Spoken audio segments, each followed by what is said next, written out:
Welcome back. Give it up for Louis Cato and the band.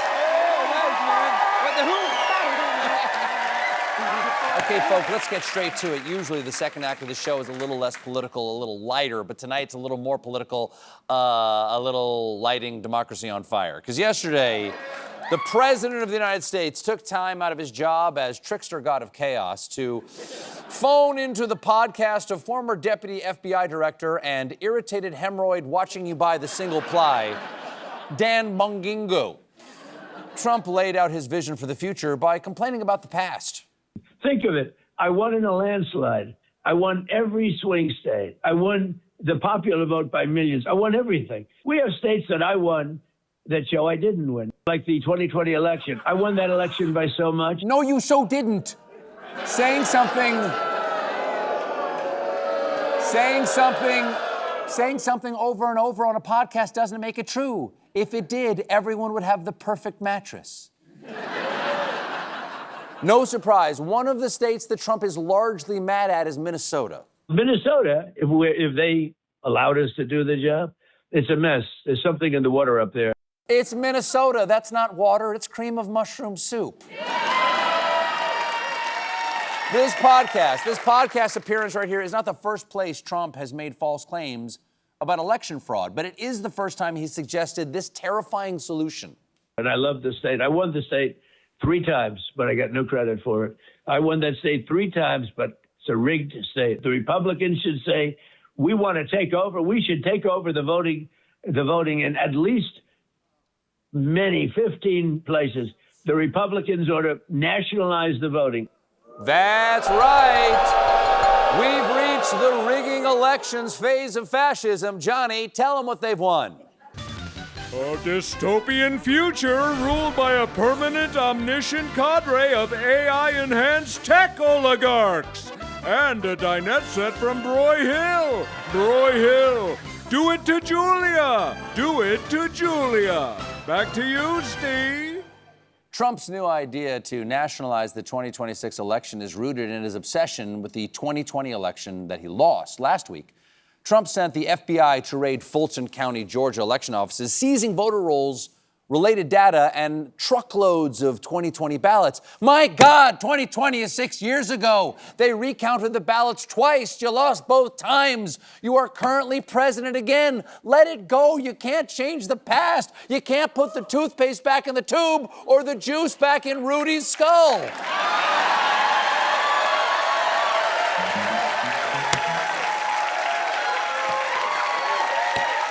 Where am I? It gets more insane. Trump is so fixated on 2020 because, again, he lost it, that he personally ordered the director of national intelligence, Tulsi Gabbard, to go to Atlanta for the search where someone snapped this picture of her. Just look at that photo.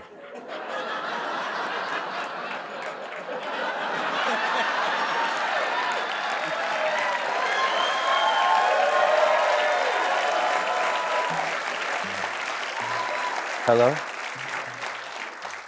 Hello, yes, I'd like to report a strange woman, yes. And I'd like to order some garlic knots, please. Thank you. Well, magic hair. Well, we just learned that Gabbard was using her cell phone to call Trump. And according to one official, the president addressed the agents on the speakerphone, praising them and thanking them for their work on the inquiry like a pep rally. Give me an F, give me a B. Give me an I. What's that spell? Serious question. 'Cause the cognitive.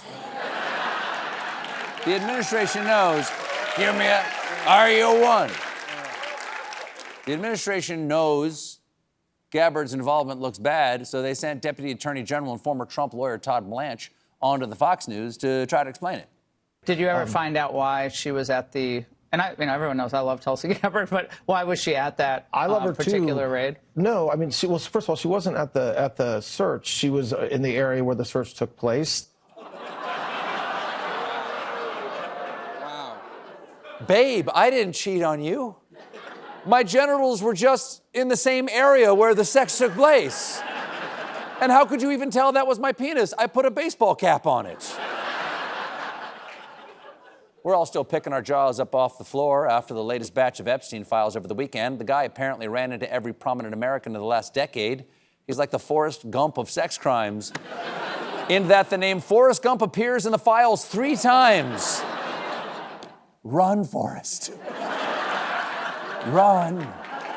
You too, Jenny.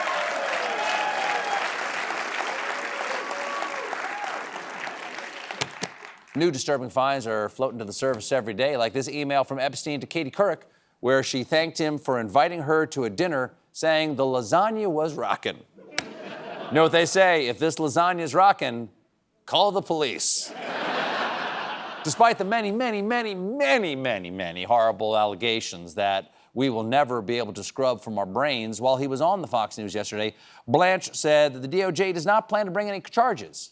Is there any chance that any of these individuals who partied with Epstein and engaged in, relations with minors will be prosecuted? Well, Any look, chance?